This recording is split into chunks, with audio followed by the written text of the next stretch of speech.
Halo Halo guys, guys. di sini kita dari kelompok. Kelompok 6. Sebelumnya perkenalkan, nama saya Muhammad Farel, absen 16. Nama saya Jamila Manursabil, absen 13. Nama saya Salsabila dari absen 28. Di sini kita akan menjelaskan kondisi sosial politik ekonomi pada masa pemerintahan Megawati Soekarno Putri. Oke. Selamat Happy menonton watching. guys.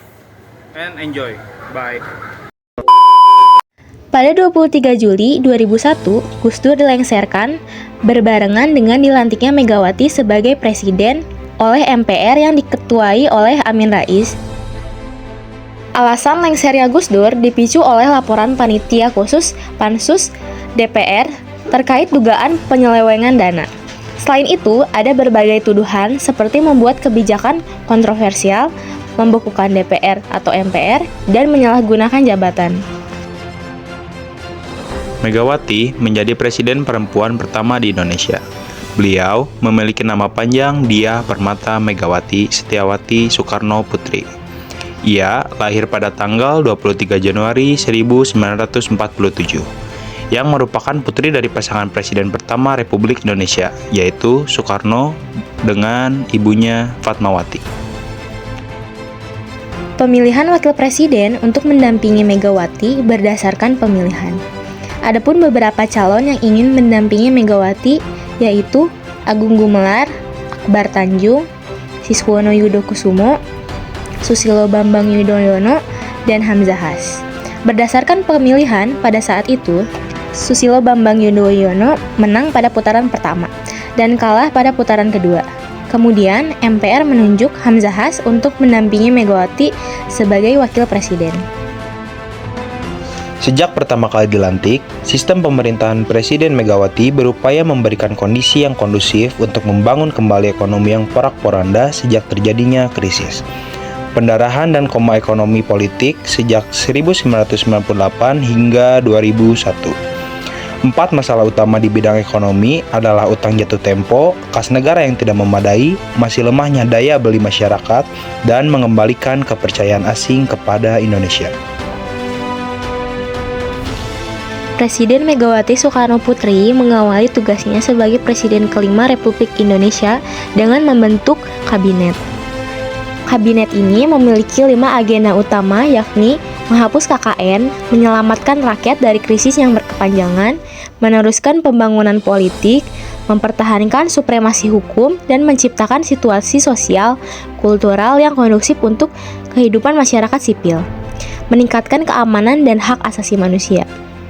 Pemerintahan Presiden Megawati membentuk Komisi Tindakan Pidana Korupsi setelah keluarnya Undang-Undang RI Nomor 28 Tahun 1999 tentang penyelenggaraan negara yang bersih dan bebas KKN. Pembentukan komisi ini menuai kritik karena pada masa pemerintahan Presiden Abdurrahman Wahid telah dibentuk Komisi Pemerintahan Kekayaan Pejabat Negara atau bisa disebut KPKN. Kedua komisi tersebut tidak berjalan maksimal karena hingga akhir pemerintahan Presiden Megawati, berbagai kasus KKN yang ada belum dapat diselesaikan.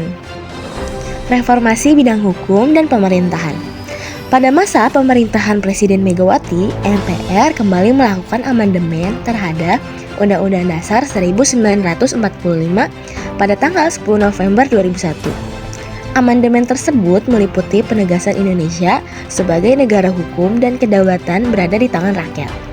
Salah satu perubahan penting terkait pemilihan presiden dan wakil presiden yang dipilih langsung oleh rakyat pada pemilu 2004.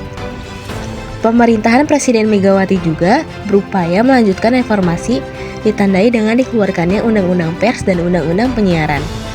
Keberadaan kedua undang-undang tersebut berdampak positif. Namun, di sisi lain, berbagai media oleh partai-partai politik dan lembaga swadaya masyarakat (LSM) seringkali melahirkan polemik dan sulit dikontrol oleh pemerintah. Reformasi bidang ekonomi. Krisis ekonomi yang melanda Indonesia sejak 1998 belum dapat dilalui oleh 2 presiden sebelum Megawati. Minimnya kontroversi selama masa pemerintahan Megawati berdampak positif pada sektor ekonomi. Salah satu indikator keberhasilannya adalah rendahnya tingkat inflasi dan stabilnya cadangan devisa negara. Kebijakan privatisasi BUMN tahun 2003 mampu menaikkan pertumbuhan ekonomi nasional sebanyak 4,1% dan menekan inflasi sebesar 5,6%. Berhasil keluar dari krisis pangan, pada tahun 2004, pemerintah melarang ekspor beras sebagai bentuk usaha pemanfaatan swadaya pangan nasional, menetapkan kelautan dan perikanan sebagai salah satu prioritas pembangunan nasional dan sektor unggulan. Popularitas pemerintahan juga menurun akibat berbagai kebijakan yang tidak populis dan meningkatkan inflasi yang berdampak buruk bagi RIS. Di antara kebijakan tersebut adalah kenaikan BBM, tarif dasar listrik, dan pajak pendapatan negara. Masalah disintegrasi dan kedaulatan wilayah. Tidak meratanya pembangunan dan tidak adilnya pembagian hasil sumber daya alam antara pemerintah pusat dan daerah menjadi masalah yang berujung pada keinginan untuk melepaskan diri dari Negara Kesatuan Republik Indonesia, terutama beberapa provinsi yang kaya akan sumber daya alam. Dua provinsi yang rentan untuk melepaskan diri adalah Provinsi Nangro Aceh Darussalam atau NAD dan Papua. Untuk meredam keinginan melepaskan diri kedua provinsi tersebut, Presiden Megawati menyelesaikan permasalahan disintegrasi dan memperbaiki persentase pembagian hasil sumber daya alam. Berdasarkan Undang-Undang Nomor 1B/2001 dan Undang-Undang Nomor 21/2001, baik Provinsi NAD dan Papua akan menerima 70% dari hasil pertambangan minyak bumi dan gas alam. Mengubah status Universitas Malikusaleh Lokusemawe menjadi Universitas Negeri. Upaya Presiden Megawati untuk menjaga keutuhan wilayah NKRI juga diuji saat pemerintahan berusaha untuk menyelesaikan sengketa status Pulau Sipadan dan Ligitan dengan pemerintahan Malaysia. Kedua negara sepakat untuk membawa kasus ini ke Mahkamah Internasional di Den Haag. Namun, Mahkamah Internasional pada akhirnya memutuskan bahwa kedua pulau tersebut merupakan bagian dari Malaysia. Terlepasnya Pulau Sipadan yang memiliki luas 10,4 hektar dan Pulau Ligitan yang memiliki luas 7,9 hektar merupakan pukulan bagi diplomasi luar negeri Indonesia setelah terlepasnya Timor Timur. Kasus ini juga menunjukkan lemahnya diplomasi luar negeri Indonesia saat berhadapan dengan negara lain, terutama dalam sengketa perbatasan dengan negara-negara tetangga. Pelaksanaan pemilu. Pemilu tahun 2004 merupakan pemilu pertama di mana untuk pertama kalinya masyarakat pemilik hak suara dapat memilih wakil rakyat mereka di tingkat pusat dan daerah secara langsung. Pemilu legislatif 2004 yang diselenggarakan pada tanggal 5 April 2004 diikuti oleh 24 partai politik. 5 partai politik yang berhasil mendapatkan suara terbanyak adalah Partai Golkar disusul oleh PDIP, lalu PKB, PPP, Partai Demokrat, dan Partai Keadilan Sejahtera. Berdasarkan perolehan suara dari KPU, 5 pasangan calon presiden dan wakil presiden yang ditetapkan berdasarkan keputusan KPU 2004 untuk mengikuti pemilihan presiden dan wakil presiden, yakni nomor urut 1 Haji Wiranto, SH, dan Insinyur Haji Salahuddin Wahid. Nomor urut 2 Hajah Megawati Soekarno Putri dan Kiai Haji Ahmad Hashim Muzadi, calon dari PDI Perjuangan.